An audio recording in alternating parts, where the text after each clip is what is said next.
والفجر وليال عشر والشفع والوتر والليل إذا يسر هل في ذلك قسم لذي حجر ألم تر كيف فعل ربك بعاد إرم ذات العماد التي لم يخلق مثلها في البلاد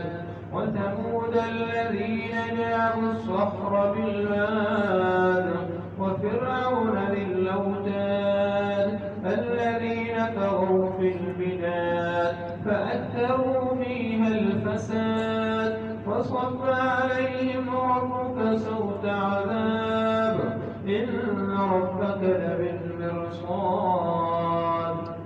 فأما الإنسان إذا ما ابتلاه ربه فأكرمه ونعمه فيقول ربي أكرمن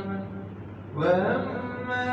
إذا ما ابتلاه فقدر عليه رزقه فيقول ربي أهانن كلا بل لا تكرمون اليتيم ولا تحاضون على طعام المسكين وتأكلون التراث أكلا لما وتحبون المال حبا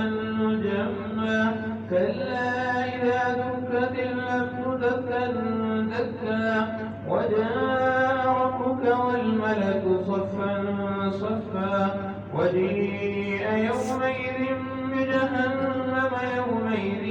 يتذكر الإنسان وأنى له الذكرى يقول يا ليتني قدمت لحياتي فيومئذ لا يعذب عذابه أحد ولا يوثق وثاقه أحد يا أيتها النفس المطمئنة ارجعي إلى ربك راضية مرضية فادخلي في عبادي وادخلي جنتي